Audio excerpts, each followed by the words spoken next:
16 বছরের একটা মেয়ে সংসার স্বামী কি বোঝে? এখন ওদের পড়াশোনা করার সময়, এখন কিসের বিয়ে? তুই শুধু কবুল বলবি ব্যাস, এরপরে তার উপযুক্ত বয়স হলে আমরা ওকে এই বাড়িতে নিয়ে আসব। দাদু, 16 বছরের একটি মেয়েকে আমি এই জীবন জাঙ্কুক বিয়ে করব? তোমার কি মাথা খারাপ হয়েছে? তের মতো মেয়েকে বিয়ে করার চেয়ে কচু গাছের সাথে ফাঁসি দিয়ে মরে যাওয়া ঢের ভালো। কচু গাছ আপনার মতো বুড়িয়ে দামড়াকে নিজের গাছের সাথে ফাঁসি দিতে দেবে নাকি? আপনাকে দেখলেই বরং কচু গাছ বলবে, ভাই আপনি দূরে থাকেন, নয়তো আপনার ভারে আমি ভেঙে পড়ব। এর কথা শুনে জাঙ্কুক নাক ফুলিয়ে ওর দাদুকে বলল, দাদু দেখলে, তোমার নাতনি আমাকে বুড়িয়ে দামড়া বলছে। আমার বয়স কত হয়েছে? হ্যাঁ, মাত্র 26 বছর বয়স আমার। আর তুমি আমি কথা বলছি আমার দাদুর সাথে, তুমি মাঝখানে বাম হাত ঢুকিয়ে কথা নষ্ট করছো কেন? জাঙ্কুকের জোর গলার কথা শুনে তে ঠোঁট উল্টে কেঁদে ফেললো। তের আকস্মিক কান্না দেখে জাঙ্কুকের দাদু এবং জাঙ্কুক দুজনেই হতভম্ব হয়ে গেল। জাঙ্কুকের দাদু সোফায় বসা থেকে উঠে দাঁড়ালেন, এরপর হেঁটে এসে তের সামনে দাঁড়িয়ে বললেন, তে তুমি জাঙ্কুকের কথায় মন খারাপ করো না, ও যে বুড়িয়ে দামড়া এটা তুমি আর আমি খুব ভালো করেই জানি। জি দাদু, আপনি ওনাকে খুব ভালো করে বুঝিয়ে দেবেন, উনি কোনো বাবু বয়সের না। আমি চলি, মা হয়তো আমার জন্য অপেক্ষা করছে। এই বলেই তে চলে হেঁটে যাচ্ছিল, কি যেন মনে করে এক দৌড়ে জাঙ্কুকের সামনে গিয়ে দাঁড়ালো। জাঙ্কুক চোখ বড় বড় করে তের দিকে তাকিয়ে রইল। তে আচমকা জাঙ্কুকের মুখ ভেঙচি কেটে এক দৌড় দিয়ে জিওন মেনশন থেকে বেরিয়ে গেল। জাঙ্কুক অবাক হয়ে তে যাওয়ার পথেই তাকিয়ে আছে। এমন সময় জাঙ্কুক ওর নিজের কাঁধে কারো স্পর্শ পেতেই ভয় কেঁপে উঠল। আরে আমি হারামজাদা, তোর দাদু, দিন দুপুরে একটা মেয়ে তোকে মুখ ভেঙচিয়ে চলে গেল, আর তুই কিনা আমার স্পর্শ পেয়ে ভয় কেঁপে উঠিস। ওকে তুই কিছু বললি না কেন? দাদু তুমি পারো বটে, কিছু বললাম না কেন? এটা নিয়ে তোমার যত ব্যথা আছে না, ওই সব কিছু ফুরুত করে উড়ে যেত যদি আমি তেকে কিছু বলতাম। আর কে বলেছে আমি তোমার স্পর্শে ভয় পেয়েছি? আমি জীবন জানবো, কাউকে ভয় পাই না। কথাগুলো শেষ করে সিঁড়ি বেয়ে দোতলায় চলে গেল জাঙ্কুক। জাঙ্কুকের যাওয়ার পথে তাকিয়ে থাকে জাঙ্কুকের দাদু জেয়ন জেহব। মুচকি হাসি দিয়ে বলে, পাগল দুটো, কোনোদিন কি এক হবে না? আবার দুজন দুজনকে ছাড়া থাকতেও পারে না। এই পাগল দুটোকে এক করে যেতে পারলে মরেও শান্তি পাবো। মা বাবা ছাড়া জাঙ্কুককে পালতে আমার কত কষ্ট হয়েছে। আমার বোনও আমাকে অনেক সাহায্য করেছে, তাই তো বোনের নাতির সাথে আমার নাতির বিয়ে দিয়ে আমি এই সম্পর্কটাকে আরো পোক্ত করতে চাই। আম্মা, একটা কথা কই, আপনি আবার আমারে বকবেন না তো? তোমাকে কোনোদিনও আমি বকা দিয়েছি জেনি খেলা? যেটা বলতে চাও বলো, আমি কিছু বলবো না। একটি আপেলে কামড় দিয়ে সোফায় পা তুলে বসলো তে। আম্মা, আমাগো গ্রামে একটা শায়রি আছে, কবুতরের পা সুন্দর আর সিলেনের মুখ সুন্দর। আম্মা গো, আপনি জীবনেও ওই নায়ক বেটারে বিয়ে করিয়ে না। বেটার মুখ সুন্দর, তার উপরে আবার নেতা। আপনি ব্যাপারটা বুঝছেন? হ্যাঁ নায়ক, তার মানে হ্যাঁ সিলান, আবার মুখও সুন্দর। কি সব বলো তুমি জেনি খেলা? উনি পুরুষ মানুষ, উনি কিভাবে মানে তোমার অর্থে সিলান হবে? আহ আম্মা, আপনি বোঝেন না, এইটা তো কথার মানে বুঝাইনের লাগি কইছে, যার মুখ সুন্দর হ্যাঁ সিলান বুঝবেন। আপনি ওই বেডারে বিয়ে করলে চিন্তা করতে করতে আপনি সিরিয়াল লাইন হুগাইয়ে যাইবেন। হুগনা আবার কি জেনি খেলা? আপনি জানেন না, হুগনা অর্থ হইল শুকনা। কি সব উল্টাপাল্টা অর্থ বলছো তুমি? তুমি এখন যাও, আমি টিভি দেখবো। জেনি খেলা ড্রয়িং রুম ছেড়ে চলে যেতেই তে চিন্তিত ভঙ্গিতে দাঁত দিয়ে নখ কাটতে লাগলো। দেখতে দেখতে কেটে গেছে আরো এক সপ্তাহ। একদিন শেষ বিকেলে ছাদে বসে উপন্যাসের বই পড়ছিল তে। তের মা তের চুলে তেল লাগিয়ে বেনি করে দিচ্ছে, আর তের বাবা দোলনায় বসে নিউজ পেপার পড়ছিল। এমন সময় ছাদের দরজা খুলে এক দৌড়ে তের সামনে এসে হাঁপাতে হাঁপাতে দাঁড়ালো জেনি খেলা। তের মা বাবা আর তে ভয় পেয়ে বারবার জেনির দিকে তাকিয়ে জিজ্ঞাসা করছিল কি হয়েছে, উনি এভাবে দৌড়ে এলেন কেন? জেনি খেলা হাঁপাতে হাঁপাতে হাতের ইশারায় বলল, 1 মিনিট অপেক্ষা করতে। সবাই হাল ছেড়ে দিয়ে 1 মিনিট ধরে অপেক্ষা করছে। জেনি খেলা, আর কতক্ষণ অপেক্ষা করলে তোমার এই হাঁপানি রোগ শেষ হবে? আহ আম্মু, তুমি আর আমাকে মারছো কেন? জেনি তোর বয়সের থেকে বড়, তুই জানিস না ওর বয়স হয়েছে না, দৌড়ে আসার কারণে হাঁপিয়ে গেছে, আর তুই কি না হাঁপানি রোগ বলছিস। আপনারা চুপ করেন, আমার একটা কথা শুনেন। আমারে যে বিয়ে করতে চায়, কি জানি নাম, মাংকুক না কি জানি, বেড়ায় আইছে আমাগো বাইতে। মাংকুক না, জাংকুক এসেছে জেনি খেলা। হ আম্মা, ওই বেড়াই আইছে। তে এক দৌড়ে ছাদের সিঁড়ি দিয়ে নিচে নেমে পড়লো। এদিকে তের মা জেনি খেলাকে বলছে, তুমি কি নামটাও ঠিকমতো উচ্চারণ করতে পারো না জেনি আপা? জাংকুক কত সুন্দর নাম, আর তুমি কি না মাংকুক বানিয়ে দিলে। সে যদি আমাদের বাড়িতে জামাই হয়, তখন কি তুমি তাকে মাংকুক নামেই ডাকবে? এখন আমাগো বাড়ির জামাই হয় নাই, হইলে আমি ঠিক নামেই তারে ডাকবো। আর যদি উচ্চারণ করতে না পারে, তা আব্বা ডাকবো। তে আমার আম্মা হইলে হ্যাঁ তো আমার আব্বাই হইব। জেনির কথার যুক্তি শুনে তের মা বাবা অবাক হয়ে তাকিয়ে রইলেন জেনির দিকে। স্যার, আমরা এই বাড়িতে কেন এসেছি? তোমাকে বিয়ে করাবো, তাই মেয়ে দেখতে এসেছি। জাংকুক সুপায় নড়ে চড়ে বসে এরপর কথাটি বললেন। জাংকুকের মুখ থেকে মেয়ে দেখতে আসার কথা শুনে লজ্জা পেয়েছে এমন মুখ করে তাকিয়ে রইল ইয়োনো, জাংকুকের বিশ্বস্ত বডিগার্ড সে। আপনি আমাদের বাড়িতে এসেছেন কেন নেতা ভাই? তের কণ্ঠ পেয়ে মাথা উঁচু করে তাকালো জাংকুক। তেল দেওয়া চুলে দুই বেনুনি করে দু কাঁধে ফেলে রেখেছে। তোমাদের বাড়িতে নাকি আজ খিচুড়ি বিতরণ করবে, তাই ভাবলাম এসে খিচুড়ি পার্সেল করে নিয়ে যাই। কিন্তু স্যার, আপনি না বললেন আমার জন্য মেয়ে দেখতে এসেছেন এই বাড়িতে? মুখ মলিন করে প্রশ্ন করলো ইয়োনো। এই বাড়িতে মেয়ে দেখতে আসার কথা শুনে তে ভুরু কুঁচকে জাংকুকের দিকে প্রশ্ন ছুড়ে দিল। আমি বিয়ে করতে চাই বলে আপনি যাকে তাকে আমার জন্য নিয়ে আসতে পারেন না নেতা ভাই। আপনি আপনার এই গাধা বডিগার্ড ইয়োনোকে নিয়ে এসেছেন আমাকে দেখানোর জন্য। আমি আপনার নামে নালিশ করব দাদুর কাছে। উল্টোপাল্টা কথা বলবে না তে। আমি কি একবারও তোমার নাম নিয়ে বলেছি? আমি তো ইয়োনোকে এমনিতেই মজা করে বলেছি এখানে ওর জন্য মেয়ে দেখতে এসেছি। জাংকুকের কথা শুনে কিছুটা শান্ত হলো তে। ডান কাঁধে বেনুনি নড়াচড়া করতে করতে তে এসে জাংকুকের পাশে বসে পড়লো। তেকে নিজের খুব কাছে এসে বসতে দেখে জাংকুকের বুক ধকধক করে কাঁপতে লাগলো। জাংকুকের মনে হচ্ছে ওর হৃদয়ের ধুকপুকানি পাশে বসা তে টের পেয়ে যাবে। নিজের বুকের বাঁ পাশে হাত রেখে মনে মনে বলল, একটু চুপচাপ থাক, নয়তো আমার পাশে বসা রাগী রানী সব টের পেয়ে গেলে আমার মাথায় চড়ে বসবে। নিজে নিজে বিড়বিড় করে কি বলছেন? জাংকুক নিজেকে যথেষ্ট পরিমাণ স্বাভাবিক অবস্থায় রেখে সোজা হয়ে বসলো। ইয়োনোকে ইশারা দিয়ে বলল এখান থেকে চলে যেতে, তের সাথে ওর ব্যক্তিগত কিছু কথা আছে। ইয়োনো তার স্যারের আদেশ মান্য করে সদর দরজা দিয়ে বাইরে বেরিয়ে গেল। ইয়োনো বের হয়ে গেলে জাংকুক আবারও একবার চারদিকে চোখ বুলিয়ে দেখে নিল কেউ আছে কিনা। না, কেউ নেই, শুধুমাত্র জাংকুক আর তে বাদে। তোমার বিয়ের বয়স হয়েছে, তুমি কেন বিয়ে বিয়ে করে আমার মাথা চেবাচ্ছ? বাহ রে, গ্রামে আমার বয়সী মেয়েদের দুটো করে বাচ্চা আছে, আর আপনি কিনা বলছেন আমার বিয়ে বয়স হয়েছে কিনা। তার মানে তুমি বিয়ে করবে, কিন্তু আমি যে তোমাকে বিয়ে করতে পারবো না। আমি তো বলিনি যে আপনাকেই বিয়ে করব, আপনি না করলে নেই, অন্য কাউকে বিয়ে করব আমি। কথাটা শেষ করে তে সোফা ছেড়ে উঠে দাঁড়াতেই তের মা বাবা এসে ড্রয়িং রুমে উপস্থিত হলো। জাংকুক যখন তের বাবা মার সাথে কুশল বিনিময় করতে ব্যস্ত, ঠিক তখনই তে ওর ঘরে গিয়ে দরজা খিলেতে বসে আছে। মগের মুলুক পেয়েছে, আমি তো বলিনি যে আমি আপনাকে বিয়ে করব, আপনি না করলে নেই, অন্য কাউকে বিয়ে করব। ভেঙেই বলল জাংকুক, অন্য কাউকে বিয়ে করার শখ ঘুচিয়ে দেবো একদম। কথাগুলো বলতে বলতে আর একবার তের রুমের বন্ধ দরজার দিকে তাকালো জাংকুক। এরপরে সে হনহনিয়ে চলে গেল। ফুল দিয়ে সাজানো বাসর ঘরে ঘুমটা দিয়ে বসে আছি, অপেক্ষা করছি আমার সদ্য বিয়ে করা স্বামীর জন্য। কত জল্পনা কল্পনার পর আমার বিয়ের স্বপ্ন আজ পূরণ হয়েছে। দরজা খোলার শব্দ পেলাম, হয়তো আমার স্বামী এসেছে। নড়ে চড়ে বসে ঘুমটার আড়ালে লুকিয়ে আছে আমার লজ্জারাঙা মুখ। তার পদধ্বনি শব্দ ধীরে ধীরে আমার কাছে খুব তীব্র গতিতে এগিয়ে আসছে। সে আমার পায়ের কাছে এসে বসে পড়ল। আমার নিঃশ্বাস তীব্র গতিতে বেড়ে চলল। আমার ওড়নাটা টান পড়তেই আমি চোখ খুলে তাকালাম, আর যা দেখতে পেলাম তাতে আমার কলিজার পানি শুকিয়ে গেছে। আম্মু গো, আমার ঘরে চোর এসেছে।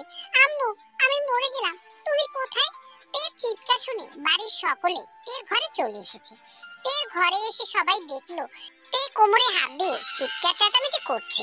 তের বাবা কিম নামজুন এগিয়ে এসে তের পাশে দাঁড়িয়ে মাথায় হাত দিয়ে সান্ত্বনা দিচ্ছেন আর বলছেন, তে তোর ঘরে চোর আসেনি, তুই চোখ খুলে দেখ, তোর আম্মু, আমি আর তোর জেনি খেলাই তোর ঘরে আছি। তে তার আব্বুর কণ্ঠ পেয়ে চিৎকার বন্ধ করে জোরে জোরে নিঃশ্বাস ফেলে। এক চোখ খুলে চারদিকে চোখ বুলিয়ে নিল। না, ওর আব্বু আম্মু আর জেনি খেলা ছাড়া কেউই তো নেই। তার মানে কি ও এতক্ষণ যা দেখেছে সবই স্বপ্ন ছিল? কি হয়েছে, ভয় পেয়েছিস? কি নাকি স্বপ্নে দেখেছিস? তোমার মেয়ে কি বলবে? হ্যাঁ, ওকে আমি ঘুম থেকে জাগানোর জন্য এই ঘরে এসেছিলাম, দেখলাম কাঁথা মুড়ি দিয়ে ঘুমাচ্ছে, তাই ওর পাশে বসে ওর মুখ থেকে কাঁথা সরাতেই অমনি ওনার চিৎকার শুরু। চোর এসেছে, চোর এসেছে বলে চিৎকার করতে লাগলো পাগল মেয়ে। তে ওর আম্মুর কাছ থেকে সব ঘটনা শুনে লজ্জায় জিভে কামড় দিয়ে চোখ বন্ধ করে ওর আম্মুর উদ্দেশ্যে বলল, আম্মু, আমি স্বপ্নে দেখেছি তো, তাই তোমার উপস্থিতি টের পাইনি। তুমি এত সকালে আমার ঘরে কেন এসেছো? রাতে জাঙ্কুক কল করেছিল, আজ তোকে নিয়ে জাঙ্কুক ঘুরতে যাবে। রাতে তোকে বলবো ভেবেছিলাম, কিন্তু তোর বাবা বারণ করেছিল তাই বলিনি। সকাল 8টা বাজতে চললো, তোর এখনো ঘুম থেকে জাগার খবর নেই, তাই তোকে জাগাতে এসেছিলাম। আর সকাল সকাল তোর কর্মকাণ্ডে অতিষ্ঠ হয়ে গেলাম আমি। এখন জলদি করে গোসল করে তৈরি হয়ে নে। জাঙ্কুক বলে দিয়েছে আমাকে ও এখানে এসে বসে থাকতে পারবে না বেশিক্ষণ, তোকে আগে থেকেই তৈরি হয়ে থাকতে হবে। কিন্তু আম্মু, আমি জাঙ্কুকের সাথে কোথায় যাব? তে, জাঙ্কুক তোর থেকে গুণে গুণে 10 বছর বড়, তুই কি ওর নাম ধরে কথা বলছিস? আম্মু, সে তো আমার হবু স্বামী, তাকে ভাই বললে কেমন দেখা যাবে, তাই আগে থেকে জাঙ্কুক বলে ডাকা শুরু করে দিয়েছি। তের কথাটি শেষ করার পরেই তের মা তেকে মারার জন্য উদ্যত হলে তে এক দৌড়ে ওয়াশরুমে ঢুকে পড়ল।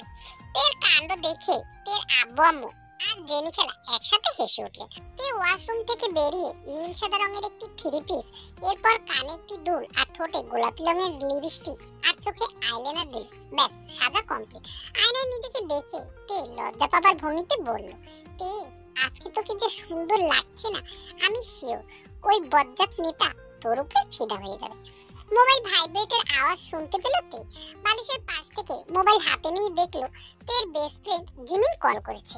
দীর্ঘশ্বাস ছেড়ে রিসিভ করতেই বলল, দেখ জিমিন, এত বারবার ফোন করে প্ল্যানের কথা মনে করানোর কিছু নেই। প্ল্যানটা তোর আর আমার ভিতরে সিক্রেট থাকবে, ওটা যখন করার দরকার তখনই হবে। এখন তুই ফোন রাখতো। থ্যাঙ্কস দোস্ত। ওকে ওকে, এত থ্যাঙ্কস দেবার দরকার নেই, আমি তোর সাথে পরে কথা বলবো। Okay bye. তে কলটি কেটে দিল। তারপর হাতে থাকা মোবাইলের দিকে তাকিয়ে আনমনে বলল, কাজটা করা কি ঠিক হবে? আচমকা দরজায় নক পড়ার কারণে তে ভয় কেঁপে উঠল। তাকিয়ে দেখে ঘরের ভিতরে জেনি খেলা প্রবেশ করেছে। জেনি খেলা ভিতরে ঢুকতে ঢুকতে বলল, আপনারে না যে বেটায় বিয়ে করতে চায়, হেই বেটায় কি যেন নাম, মাংকো হে আইছে। আপনি না খালা জাংকুক, ওটা হবে জাংকুক, বুঝেছেন? তুমি থাকো, আমি যাই। এই বলে এক দৌড়ে ঘর ছেড়ে বেরিয়ে গেল। ড্রয়িং রুমের সোফায় বসে আছে জাংকুক আর ওর পাশেই বসে আছে ইয়োনো। কিম নামজুন বিভিন্ন রাজনৈতিক বিষয়ে আলাপ করছে জাংকুকের সাথে। জাংকুকও হাসি মুখে শুনছে। এমন সময় সিঁড়ি দিয়ে কারো জুতোর পায়ের শব্দ শুনে আলাপ বন্ধ করে তাকালো সবাই সেদিকে। নীল সাদা কমিউনিকেশনে ড্রেস পরা এক ষোড়শীর কন্যা তার দিকে হাসি মুখে এগিয়ে আসছে সিঁড়ি দিয়ে। ইউনো তার স্যারের মুখের দিকে তাকিয়ে দেখলো তার স্যার পলকহীন ভাবে তের দিকেই তাকিয়ে আছে। ইউনো নিচু হয়ে জাংকুকের কানে ফিসফিস করে বলল, স্যার, আপনার মুখ দিয়ে পৃথিবীর সকল জীবাণু আসা যাওয়া করছে, অসুস্থ হয়ে পড়বেন স্যার, তখন কিন্তু কাউকে নিয়ে আপনি বেড়াতে যেতে পারবেন না। ইউনোর কাছ থেকে এই কথা শুনে জাংকুক তার চোখ নামিয়ে ইউনোর দিকে তাকিয়ে বলল, ইউনো, তোমার মুখ বন্ধ রাখো, নয়তো আমি জানি কি করে তোমার মুখ বন্ধ রাখতে হয়। ইউনো তার স্যারের কাছ থেকে হুমকির বার্তা শুনে চুপ করে সোজা হয়ে দাঁড়িয়ে রইল। তে দ্রুত পায়ে হেঁটে সিঁড়ি দিয়ে নিচে নেমে ওর আব্বুর পাশে গিয়ে বসলো। কিম নামজুন মেয়ের মাথায় হাত বুলিয়ে নানা রকম উপদেশ দিলেন। জাংকুক সোফা থেকে উঠে দাঁড়িয়ে কিম নামজুনের কাছ থেকে বিদায় নিয়ে তে এবং ইউনোকে নিয়ে বেরিয়ে গেল কিমবাড়ি থেকে। তোমার বয়স সত্যি 16 বছর? ডক্টরের কাছ থেকে এমন প্রশ্ন শুনে কিছুটা বিরক্ত বোধ করলো তে। বিরক্তিকর চাহনি নিয়ে ডক্টরের প্রশ্নের উত্তর দেয় তে, জি, আমার বয়স সত্যি সত্যি 16 বছর। এত কম বয়সে বিয়ে করার ইচ্ছে জাগরণের কারণ কি? আমি জিনে ভয় পাই, তাই সিদ্ধান্ত নিয়েছি বিয়ে করব। তের উত্তর শুনে ডক্টরের মুখ হা হয়ে গিয়েছে। গলা খাকারি দিয়ে তেকে বলল, তোমার সাথে কে এসেছে? আমার হবু স্বামী, জিয়ন জাংকুক। জাংকুক তোমার হবু স্বামী? অবাক হয়ে প্রশ্ন করলো ডক্টর। বিশ্বাস না হলে ওনাকে ভিতরে আসতে বলুন এবং জিজ্ঞাসা করুন আমি সত্যি বলছি কিনা। ডক্টর জিমিনের পিয়ে বাইরে গিয়ে জাংকুকে ডেকে নিয়ে এলো সঙ্গে করে। জাংকুক এসে তের পাশের চেয়ারে বসে পড়লো। ডক্টর জিমিন জাংকুককে বলল, ওনাকে একজন ভালো হুজুর দেখিয়ে রুকাইয়া করুন। জিন ভূত নাকি উনি ভয় পাচ্ছে, এই সমস্যার কারণে বিয়ে করতে চাইছে। আর আপনি কিনা ওকে আমার কাছে মানে সাইকোলজিস্টের কাছে নিয়ে এসেছেন। ও জিন ভূতে ভয় পায়? ম্যাম, ও আপনাকে বোকা বানাচ্ছে। ও যে হারে বজ্জাত আপনি তো জানেন না। ওকে আপনি কাউন্সিলিং করুন, ওর মাথা থেকে যেন বিয়ের ভূতটা নেমে যায়। জাংকুক অবাক আর রাগ মিশ্রিত চাহনি নিয়ে তের দিকে তাকিয়ে কথাগুলো বলল, আপনার চিকিৎসার প্রয়োজন আছে, আমার না। ডক্টর, আপনি ওনাকে কাউন্সিলিং করুন তো। বুড়ো হয়ে যাচ্ছে কিন্তু বিয়ে করার নাম শুনলে ওনার হাঁটু কাঁপছে। এই সাহস নিয়ে নাকি উনি এবার রাজনীতি করে। রেগেমেগে কথাগুলো বলে ডক্টরের চেম্বার থেকে বেরিয়ে গেল তে। জাংকুক তড়িঘড়ি করে ডক্টরের কাছ থেকে বিদায় নিয়ে তের পিছনে দৌড়ে যাচ্ছে।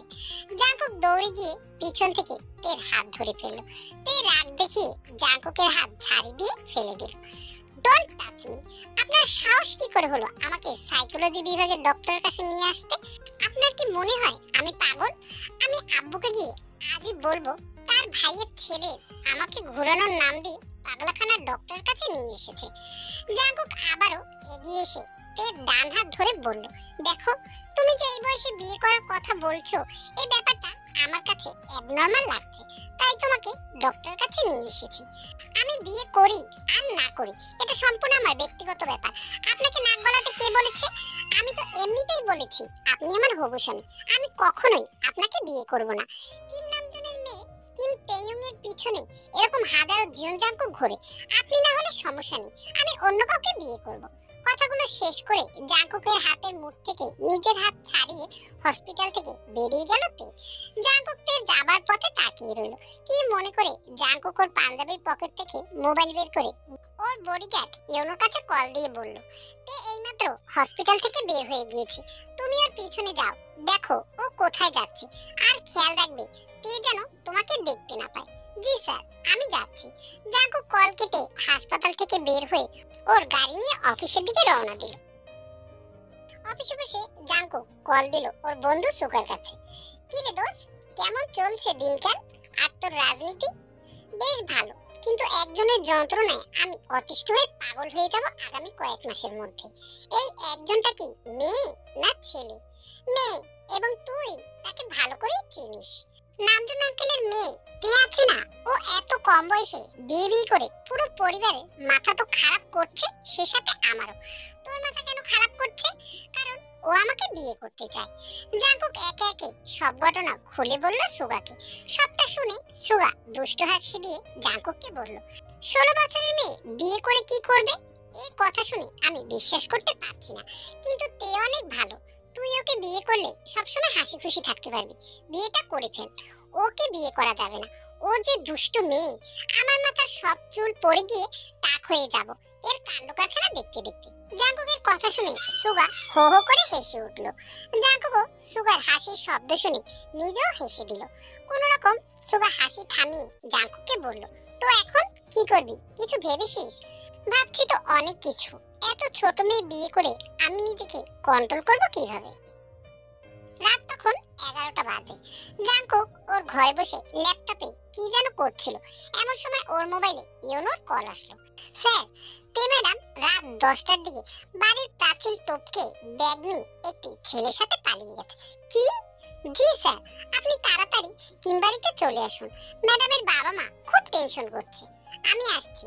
কল কেটে পরনে ট্রাউজার আর গেঞ্জি চেঞ্জ না করে মোবাইল নিয়ে গাড়ির চাবি নিয়ে বেরিয়ে গেল জাংকুক। জাংকুকের বাড়ি কিমবাড়ির গেটের সামনে এসে থেমে গেল। ইউনো গেটের সামনে আগে থেকেই দাঁড়িয়ে আছে, জাংকুকের জন্য অপেক্ষা করছিল। জাংকুকের গাড়ি দেখে এগিয়ে গেল সেখানে। জাংকুক গাড়ি থেকে নেমে চিন্তিত স্বরে ইউনোকে জিজ্ঞাসা করলো, তে কি ফিরে এসেছে? না স্যার, আজ সকালে আপনি যখন বলেছিলেন ঠিক তারপর থেকেই আমি ম্যামকে চোখে চোখে রেখেছি। উনি সারাদিন পাশে একটি শিশু পার্কে ছিল, বিকালে ওনাদের বাড়ি চলে আসে। আমি বাইরে দাঁড়িয়েছিলাম, কিন্তু রাতে যেহেতু বাসায় চলে যেতে হবে, তাই দারোয়ানকে বলবো ভেবে এই গেটের সামনে দাঁড়িয়ে দারোয়ানের সাথে কথা বলছিলাম। তে ম্যামে যাওয়া আসা সব খবরাখবর আমাকে জানাতে। কিন্তু কিছু পড়ার শব্দ পেয়ে আমি আর দারোয়ান গেটের দিকে যেতেই দূর থেকেই দেখলাম তে ম্যাম পাঁচির টপকে রাস্তায় নেমে পড়লো। এরপর রাস্তায় পড়ে থাকা ব্যাগটি উঠিয়ে কাঁধে নিয়ে নিল। লাল শার্ট এবং কালো প্যান্ট পরা একটি ছেলে এসে ম্যামকে নিয়ে গাড়িতে উঠে চলে গেল। ছেলেটি হয়তো আগে থেকে তে ম্যামের জন্য অপেক্ষা করছিল। সব প্রি প্ল্যান স্যার। জাঙ্কুক থুতনিতে হাত রেখে তে সব কথা শুনছে। এরপর কিছু একটা মনে পড়তেই জাঙ্কুক ইয়োনোকে জিজ্ঞাসা করে, গাড়ির নম্বর দেখেছো বা মনে আছে? জি স্যার, দেখেছি। গুড, নাম্বারটা আমাকে দাও, আমি পুলিশের সাথে কথা বলে দেখি। ইয়োনো ওর মোবাইলের নম্বরটি সেভ করে রেখেছিল। মোবাইলটি বের করে নম্বরটি জাঙ্কুককে দিয়ে দিল। জাঙ্কুক ওর পকেট থেকে মোবাইল বের করে কল করলো স্থানীয় পুলিশ স্টেশনে। পুলিশ কল রিসিভ করতেই জাঙ্কুক ওনাদেরকে সব ডিটেলস বলল, আর সাথে বলল গাড়িটা যেখানেই দেখবে সেখানেই যেন থামিয়ে দেওয়া হয় এবং শহরের বাইরে যেন যেতে না পারে। জাঙ্কুক কল কেটে দিল। এরপর তেদের বাড়িতে ঢুকে পড়লো ইয়োনোকে নিয়ে। জাঙ্কুক বাড়িতে প্রবেশ করায় ড্রয়িং রুমে গিয়ে দেখলো তের বাবা তের মাকে জড়িয়ে ধরে সান্ত্বনা দিচ্ছে, কিন্তু তের মা কান্না থামাচ্ছে না। জাঙ্কুক ধীর পায়ে হেঁটে তের বাবার সামনে গিয়ে দাঁড়িয়ে নিচু স্বরে বলল, চাচু, তে আপনাদেরকে বলেছে ও কোথায় বা কার সঙ্গে গিয়েছে? তুমি এসেছো জাঙ্কুক? আমার মেয়ে কোথায় গিয়েছে বাবা? ও কাউকে বলে যায়নি, তবে তোমার চাচুর মোবাইলে মেসেজ পাঠিয়েছে তে। তে মেসেজে লিখেছে ও দুদিন পর ফিরে আসবে ওর স্বামীকে নিয়ে। তোমার চাচু যেন কোনোভাবে পুলিশ বা তোমাকে না জানায়। যদি জানায় তবে ও কখনোই আমাদের কাছে ফিরে আসবে না। কান্না করতে করতে কথাগুলো বলল তের মা। জাঙ্কুক সবটা শোনার পর তের প্রতি যেন ওর রাগ আরো কয়েক গুণ বেড়ে গেল। চাচি, আপনি চিন্তা করবেন না, আমি আজ শেষ রাতের মধ্যেই তেকে নিয়ে আপনাদের সামনে হাজির করব। আর যদি না পারি তবে আমার এই মুখ আপনাদের কখনোই দেখাবো না। চাচু, আমি চলি, চাচির খেয়াল রাখবেন। জাঙ্কুক ইয়োনোকে সঙ্গে নিয়ে বের হয়ে গেল তেদের বাড়ি থেকে। জাঙ্কুক চলে যাবার পর তের বাবা মনে মনে বলল, জানি না আজ কি হবে, কিন্তু জাঙ্কুক যদি একবার থেকে খুঁজে বের করে তবে। জাঙ্কুক বাড়ির গেট দিয়ে বের হয়ে গাড়ির কাছে আসলেই ওর মোবাইলে পুলিশের কল আসে। জাঙ্কুক ফোনটি রিসিভ করলো। হ্যালো জাঙ্কুক ভাই, আপনি যে গাড়ির নম্বরটি দিয়েছেন সেই গাড়িটা আমরা গাবতলী বাস স্ট্যান্ডে এখানে আটকে রেখেছি, আপনি প্লিজ জলদি চলে আসুন। জি জি, আমি আসছি। গাড়ির ভিতরে থাকা একটা লোককেও ছাড়বেন না আমি না আসা পর্যন্ত। স্যার, পুলিশ কি বলল? গাড়িটা পাওয়া গেছে, তাড়াতাড়ি চলো, গাবতলী যেতে হবে। জাঙ্কুক কথাটি বলে তাড়াহুড়ো করে গাড়ির ড্রাইভিং সিটে গিয়ে বসে পড়লো। ইয়োনো এসে গাড়িতে বসলে জাঙ্কুক খুব দ্রুত গতিতে গাড়ি চালানো শুরু করলো। জাঙ্কুক গাবতলী বাস স্ট্যান্ডের সামনে এসে গাড়ি থামিয়ে নেমে পড়লো। জাঙ্কুক পুলিশের ভরা স্থানে গিয়ে দেখে দুজন পুলিশ দাঁড়িয়ে আছে একটি কালো প্রাইভেট কারকে ঘিরে। জাঙ্কুক পুলিশের সামনে গিয়ে বলল, মেয়েটা কোথায়? কোন মেয়ে? জাঙ্কুক ভাই, এই গাড়িতে আমরা শুধু একজনকেই পেয়েছি, আর সে হচ্ছে এই গাড়ির মালিকের ড্রাইভার। আপনি ড্রাইভারের সাথে কথা বলে দেখুন। জাঙ্কুক মনে মনে ভয় পাচ্ছে, সত্যি সত্যি কি তে ওর জীবন থেকে হারিয়ে যাবে? এত রাতে ও কার হাত ধরে গিয়েছে? ছেলেটা কি ভালো নাকি খারাপ কে জানে। জাঙ্কুক ভাই, এই যে গাড়ির ড্রাইভার। জাঙ্কুক তাকিয়ে দেখলো আনুমানিক 40 বছর বয়সী একজন পুরুষ। গালে আধাপাকা দাড়ি, মাথায় বাবরি চুল, পরনে সাদা শার্ট, কালো প্যান্ট। লোকটার চেহারা দেখে বোঝা যাচ্ছে যে উনি অনেক ভয় পাচ্ছেন। জাঙ্কুক এগিয়ে গিয়ে লোকটার কাঁধে হাত রেখে বলল, চাচা, আপনি আমার বাবার বয়সী, সত্যি করে বলুন তো এই গাড়িতে করে আপনি দুজন মানুষকে নিয়ে এসেছেন না? জি, নিয়ে এসেছিলাম, কিন্তু এই বাস স্ট্যান্ড পর্যন্ত, কারণ তারা দুজন নাকি কক্সবাজার যাবে। রাত 11টায় কক্সবাজারগামী বাসে ওনারা দুজনে রওনা হবে শুনেছি। এর বাইরে আমি কিছু জানি না বাবা, আমাকে ছেড়ে দাও। জাঙ্কুক যেন চোখে সর্ষে ফুল দেখছে। এত রাতে কিভাবে থেকে ফিরিয়ে আনবে জাঙ্কুক? এই মেয়েটা আমার হাড় মাংস চিবিয়ে খাওয়ার জন্য পৃথিবীতে জন্মগ্রহণ করেছে। মনে মনে কথাটি বলল জাঙ্কুক। স্যার, আপনি অনুমতি দিলে আমরা সেই বাসকে আটকে রাখতে পারবো। জাঙ্কুক ঘাড় ঘুরিয়ে দেখলো ওর পাশে দাঁড়িয়ে কথাটি বলল সেই পুলিশটা। আটকে ফেলুন এখনই, হয়তো এই শহর থেকে এখনো বের হতে পারেনি। 11টা 10 বাজে। এখনই যা করার জলদি করুন। আপনাদের যত টাকা লাগে আমি দেব। জি স্যার। জাঙ্কুক রাস্তার পাশে দাঁড়িয়ে চলন্ত গাড়িগুলোর দিকে তাকিয়ে আছে। তের দুষ্টুমি, বিয়ে বিয়ে করে ওকে পাগল করে দেওয়া মেয়েটা নাকি অন্য একটি ছেলেকে নিয়ে পালিয়ে যাচ্ছে, এই কথাটা ভাবতেই জাঙ্কুকের নিজের প্রতি যত রাগ হচ্ছে তার চেয়ে বেশি শতগুণ রাগ হচ্ছে তের উপরে। ইউনো নীরবে দাঁড়িয়ে তার স্যারকে দেখছে। বিরোধী দল যখন স্যারের বিরুদ্ধে ষড়যন্ত্র করেছিল তখনও স্যারকে এতটা অসহায় দেখায়নি। আর আজ একটা পুচকি মেয়েকে খুঁজতে গিয়ে স্যারের মুখটা কেমন ফ্যাকাশে দেখাচ্ছে। ইউনো জানে তেকে যে করেই হোক তার স্যার খুঁজে বের করবে, কিন্তু এরপর তের কপালে কি আছে এটার গ্যারান্টি সে দিতে পারবে না, কারণ তার স্যারের রাগ সম্পর্কে কেউ না জানলেও সে জানে। তার স্যার রাগের মাথায় ভয়ঙ্কর কাজ করতেও দ্বিধাবোধ করবে না। জাঙ্কুক ভাই, চলুন, বাসকে আটকে ফেলেছি। আমাদের অন্য পুলিশ স্টেশনের পুলিশেরা। বাস খুব দূরে যেতে পারেনি, এখান থেকে 8 ঘন্টার পথ। ইউনো আর জাঙ্কুক ওদের গাড়িতে উঠে পড়লো। পুলিশের গাড়ি পেছনে, জাঙ্কুকের গাড়ি চলছে। 8 ঘন্টা পথ পাড়ি দিয়ে নির্দিষ্ট জায়গায় গিয়ে পৌঁছালো ওরা। আগে থেকে সেখানে আরো একটি পুলিশের গাড়ি দাঁড়িয়ে আছে। বাসের যাত্রীদের চেঁচামেচি শোনা যাচ্ছে। জাঙ্কুক গাড়ি থেকে নেমে বাসে উঠে গেল। বাসের সামনে সারিতে দাঁড়িয়ে জাঙ্কুক পুরো বাসে চোখ বুলিয়ে দেখলো, ওই তো শেষের দুটো সিটে তেকে দেখা যাচ্ছে। তে তে খুব কাছের মানুষের কণ্ঠ শুনে মাথা উঁচু করে দেখলো জাঙ্কুক বাসে দাঁড়িয়ে আছে এবং ওর দিকেই তাকিয়ে আছে। তে এতক্ষণে বুঝতে পেরেছে কেন বাস থামানো হয়েছে। এতবার মানা করার পরেও কি করে ওর বাবা মা জাঙ্কুককে এটা বলে দিল। তের খুব রাগ হচ্ছে। জাঙ্কুক ধীর পায়ে হেঁটে তের সিটের সামনে গিয়ে দাঁড়ালো। তে জানালার পাশে বসে আছে, ঠিক যেমন ইউনো বলেছিল। জাঙ্কুক ছেলেটার কলার ধরে জোর গলায় ইউনোকে ডাক দিতেই ইউনো বাসে উঠে এলো। তে বারবার জাঙ্কুককে বাধা দিচ্ছে, কিন্তু জাঙ্কুক তের কোনো কথাই শুনতে রাজি নয়। ইউনো জাঙ্কুকের কাছে এলে জাঙ্কুক সেই ছেলেটার কলার ধরে ছুড়ে দিল ইউনোর দিকে আর বলল, এটাকে নিয়ে পুলিশের কাছে দিয়ে দাও, ওরা ওকে সামলে নেবে, আমি তেকে নিয়ে যাচ্ছি। ইউনো ছেলেটাকে নিয়ে বাস থেকে নেমে পুলিশের কাছে হস্তান্তর করে দিল আর জাঙ্কুকের হাত ধরে টেনে নিয়ে যাচ্ছে গাড়ির দিকে। বাসের সবাই তাকিয়ে আছে, কিন্তু কারো কিছু বলার সাহস নেই, কারণ জাঙ্কুকের রাজনীতির খবরাখবর পুরো এরিয়ার মানুষ জানে। জাঙ্কুক তেকে এনে গাড়ির ডোর খুলে সিটে বসিয়ে দিল। এরপর তের গলা থেকে ওড়না নিয়ে তের হাত বেঁধে দিয়ে দরজা লক করে ওপাশ দিয়ে হেঁটে গিয়ে গাড়ির ডোর খুলে ড্রাইভিং সিটে বসে গাড়ি স্টার্ট দিল। আমাকে আপনি কোন সাহসে এতগুলো মানুষের সামনে দিয়ে নিয়ে এসেছেন?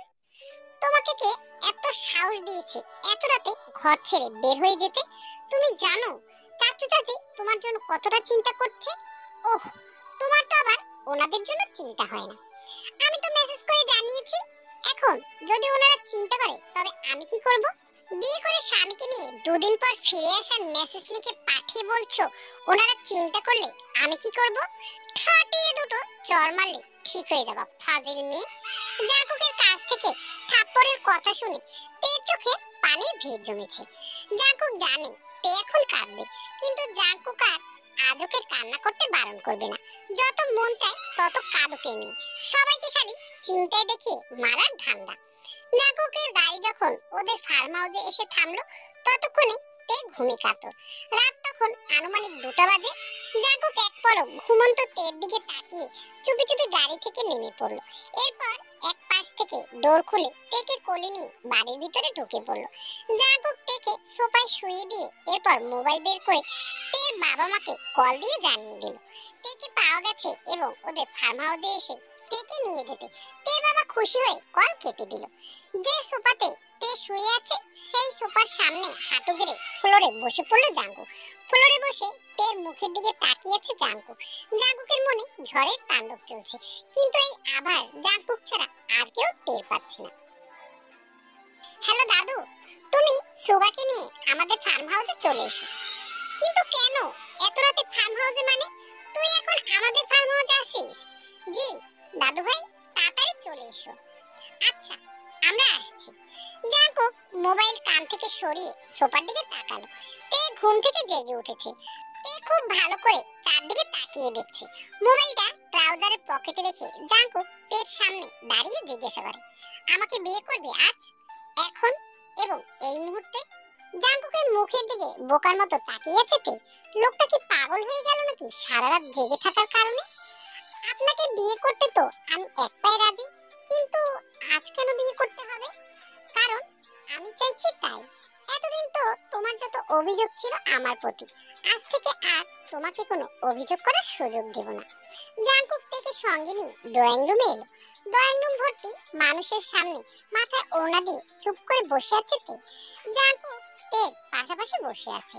সুগার, জেহব, কিম নামজুন, ইউনো সবাই একসাথেই বসে আছে। কাজী সাহেব বিয়ের আনুষ্ঠানিকতা শুরু করে দিয়েছে। তেকে যখন কবুল বলতে বলা হয় তখনই কাল বিলম্ব না করে তে তিনবার কবুল বলে উঠল। জাঙ্কুক তের কাণ্ড দেখে কিছুই বলে না। জাঙ্কুককে যখন কবুল বলার জন্য কাজী সাহেব আহ্বান করলো তখন জাঙ্কুক একবার ওর দাদা এবং সুগার দিকে তাকিয়ে কাজী সাহেবের মুখের দিকে তাকিয়ে কবুল বলল। সঙ্গে সঙ্গে একসাথে সবাই আলহামদুলিল্লাহ বলে উঠল। সুগা কাজী সাহেবকে ফার্ম হাউসের গেট অবধি এগিয়ে দিয়ে আসে।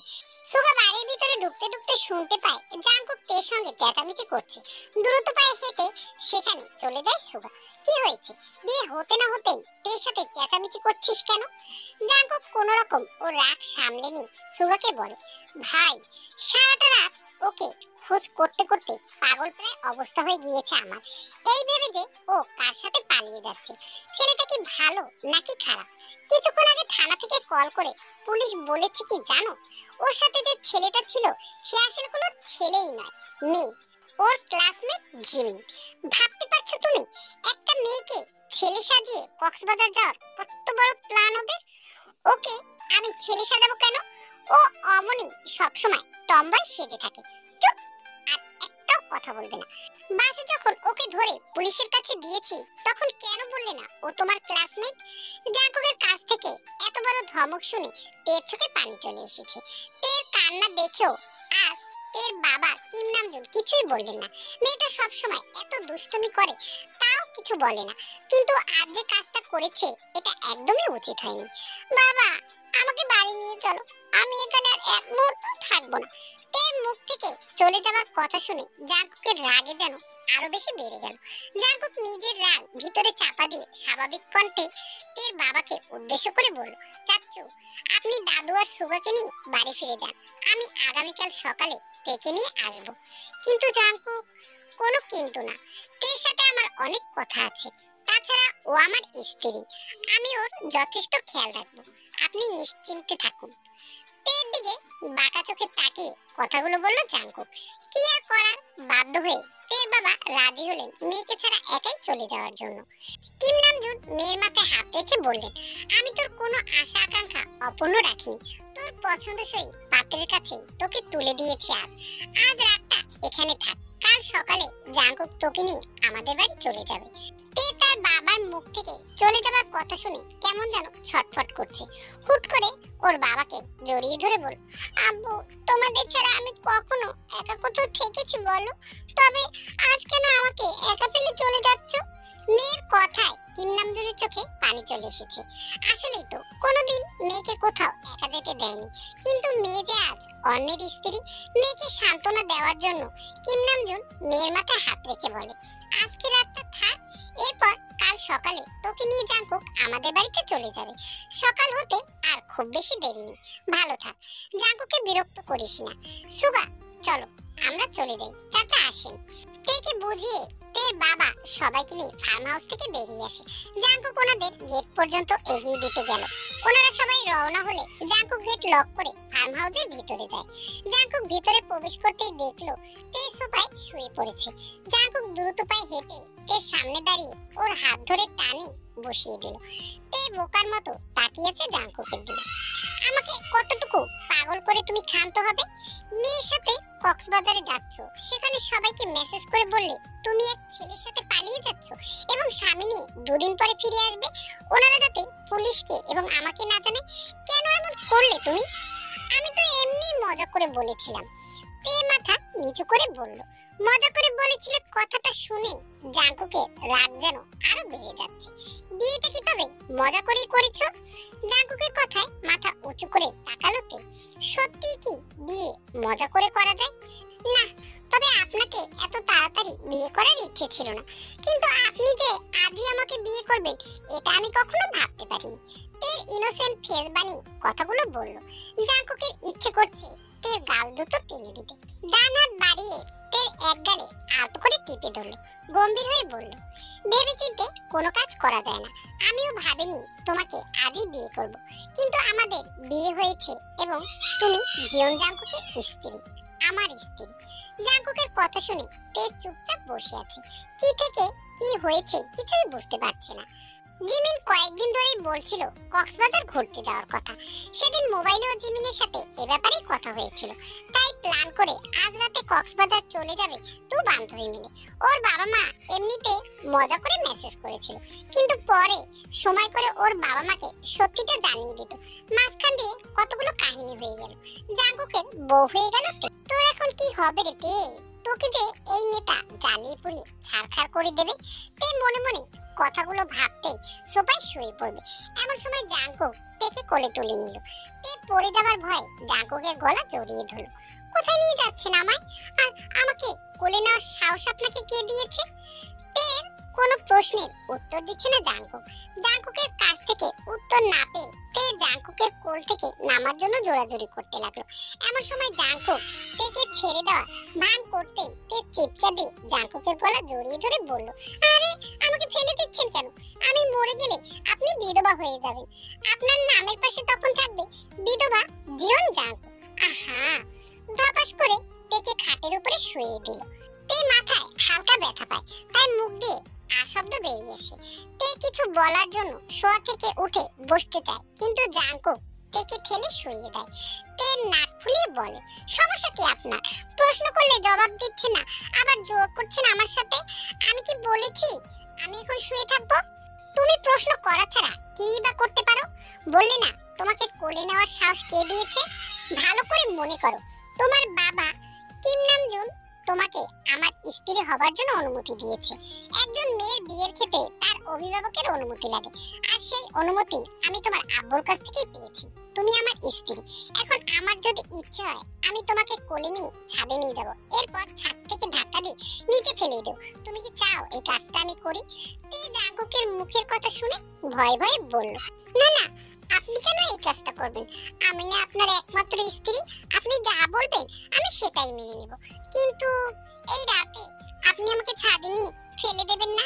জাঙ্কুকের ভয় পাওয়া মুখ দেখে বেশ আনন্দ পাচ্ছে, কিন্তু নিজের স্ত্রীকে তো আর ভয় দেখানো ভালো কাজ নয়। জাঙ্কুকের হাত ধরে কান দিয়ে বলল, ওকে, আমি তোমাকে ফেলবো না, কিন্তু এখন চুপচাপ আমার পাশে শুয়ে পড়ো। যদি আর একবারও তোমার কথা শুনি তবে। কথাটা শেষ করতে পারেনি জাঙ্কুক, তার আগেই তে শুয়ে পড়েছে। জাঙ্কুক উঠে গিয়ে রুমের লাইট অফ করে তের পাশে শুয়ে পড়ল। জাঙ্কুক ডান কাত হয়ে তের মুখের দিকে তাকিয়ে রইল। অন্ধকার ঘরটায় আলোর রেশ মাত্র নেই, কিন্তু আজ এই ঘরে এক অন্য কিছু বিরাজমান, মানে খুব স্পেশাল কিছু। এই যে তেকে দেখা যাচ্ছে না, কিন্তু তার অস্তিত্ব অনুভব করা যাচ্ছে। 4 ইঞ্চি দূরত্বে আছে তে। আজ নেই কোনো সংকোচ, না আছে কোনো বাধা। আজ থেকে তে শুধুই জাঙ্কুকের। যেটা 2 বছর পর হতো সেটা আজ হলো। তাদের বিয়েটা পাগলিটাকে হাতছাড়া করা যাবে না দেখে আজ বিয়ে করে নিজের করে নিয়েছে। হয়তো তে আজ মজা করে এই কাণ্ড ঘটিয়েছে, কিন্তু ভবিষ্যতে যদি সত্যি সত্যি এমন কাণ্ড ঘটিয়ে ফেলে তখন আমার কি হবে ভেবে আজ আর কোনো রিস্ক নেয়নি। সকলের কাছ থেকে অনুমতি নিয়ে তেকে নিজের করে নিয়েছে। জাঙ্কুক মনে মনে কথাগুলো ভাববার সময় খেয়াল করে দেখলো তে ঘুমিয়ে পড়েছে।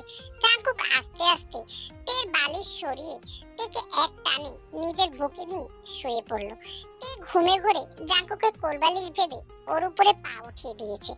জাঙ্কুক তের চুলে হাত বুলিয়ে দিচ্ছে আর ভাবছে ভবিষ্যতের কথা। কেমন করে দিন কাটবে জাঙ্কুক আর তের বৈবাহিক জীবন। তে যেই বয়সে আছে সেখান থেকে ওকে নিয়ে জাঙ্কুকের দুশ্চিন্তা করা স্বাভাবিক। টিনেজ বয়সের মেয়েরা কখন কি করে বসে তার ঠিক আছে। আর জাঙ্কুককে চাইছে, কিন্তু পরিণত বয়স হলে যদি জাঙ্কুককে মেনে না নেয়। আব্বা গো, এই নেন আপনি চা। আচমকা কারো মুখে আব্বা সম্বোধন শুনে জাংকুক হকচকিয়ে তাকালো। জেনিকেলা চায়ের কাপ জাংকুকের দিকে বাড়িয়ে ধরেছে। জাংকুকের এক্সপ্রেশন দেখে তে হাসতে হাসতে বলল, আমি আম্মা আর আপনি হলেন আব্বা, আর জেনিকেলা হলো আমাদের সন্তান। সন্তানের বয়স বাবা মার থেকে বেশি হয়ে গেল না ম্যাডাম? ইউনো আমতা আমতা করে বলল। জাংকুক বোকার মতো তাকিয়ে আছে। তে আরো হাসছে। জেনিকেলা রেগে গেছেন। ইউনোর উদ্দেশ্যে বললেন, আপনি কি নিজের আয়নায় দেখছেন? আপনারে আমার নানার বয়সী দেখা যায়, অসভ্য বেড়া কোনহানকর। জেনিকেলা রেগে মেগে চলে গেল। ইউনো তেকে উদ্দেশ্য করে বলল, উনি কি পাগল? না, ভীষণ মায়াবী একজন নারী। আমাকে মেয়ের মতো আদর করে, আমাকে আম্মা ডাকে, তাই আমার স্বামীকে আব্বা বলে ডাকবে। জাংকুক ভাইয়ের সঙ্গে বিয়ে হওয়ার আগ থেকে উনি বলতো ওনাকে আব্বা বলে ডাকবে। জাংকুক তের কথা শুনলো, মনে মনে বলল, বিয়ে করেছি 14 লাখ টাকা কাবিন দিয়ে, মিষ্টি আদর পচা আদর করবো ওনাকে, আর উনি আমাকে ভাই ডাকছে। শালার কপাল, কে বলেছিল কাজিনের উপর হৃদয় খোয়াতে আমারে?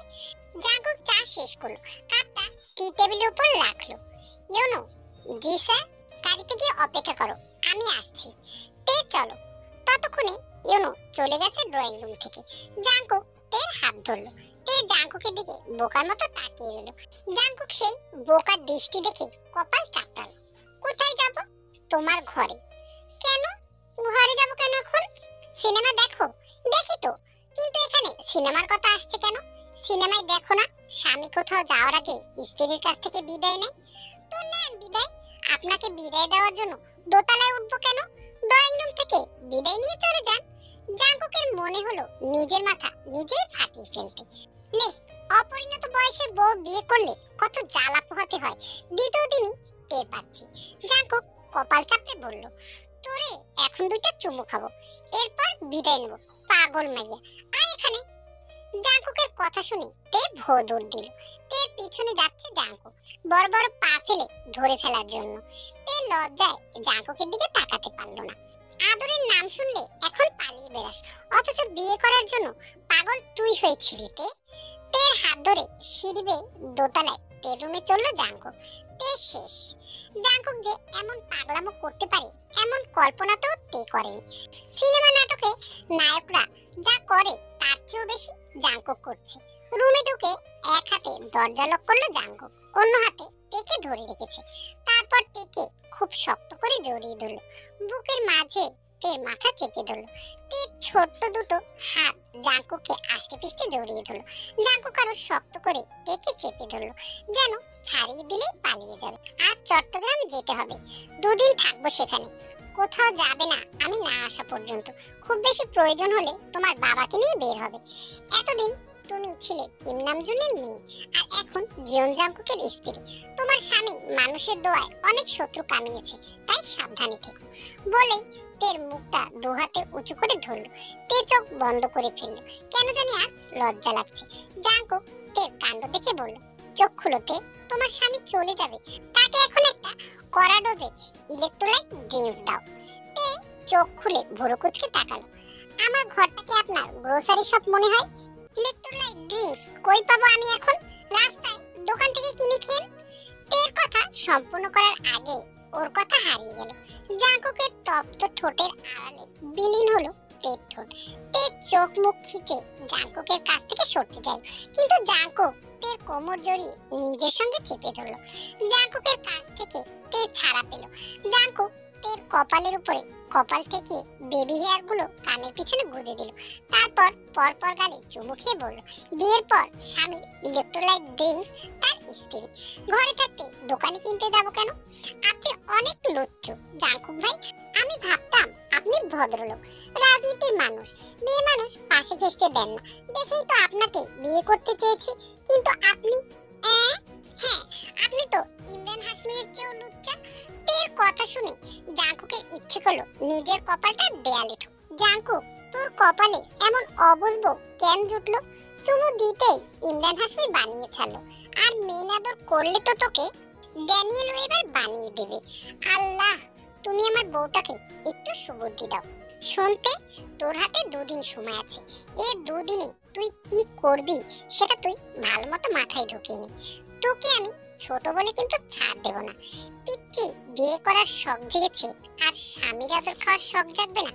তা হবে না, তা হবে না। দুদিন পর ফিরে এসে আমি তোমাকে নিজের করে নেব।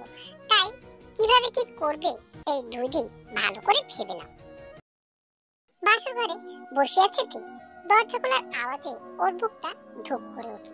দরজা দিয়ে জাঙ্কুক ভিতরে প্রবেশ করল। আস্তে আস্তে তের নিকটে চলে আসলো। তের থুতনিতে হাত রেখে তের মুখটি উঁচু করে ধরল। তে, আজকে তোকে মারাত্মক সুন্দর লাগছে। আমি যে আর নিজেকে কন্ট্রোল করতে পারছি না। জানিস, এই 2 দিন আমার মনটা তোর কাছেই পড়েছিল। আমি চেয়েছিলাম তোকে 2 বছর পর বিয়ে করতে, কিন্তু তুই যখন বাঘের খাঁচায় ধরা পড়বি, তাহলে আর আমি কেন উপোস থাকবো? আজকে তোকে আদরে আদরে ভরিয়ে দেবো। জান, নিতে পারবি তো আমার আদর? কি শিখলি এই 2 দিনে? আজকে তার পরীক্ষা দে আমার কাছে। তের বুকটা ধুক ধুক করছে। না জানি জাঙ্কুক কি করবে।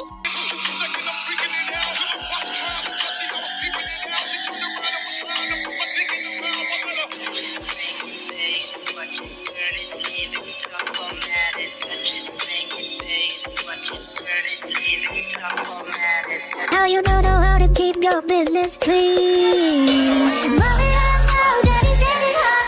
I'm the one who's hot, doing something unholy. He's something. So butterfly, গল্পটি কেমন লাগলো অবশ্যই কমেন্টে জানিও। আর গল্পটি ভালো লাগলে অবশ্যই চ্যানেলটিকে লাইক দিয়ে সাবস্ক্রাইব করে রেখো।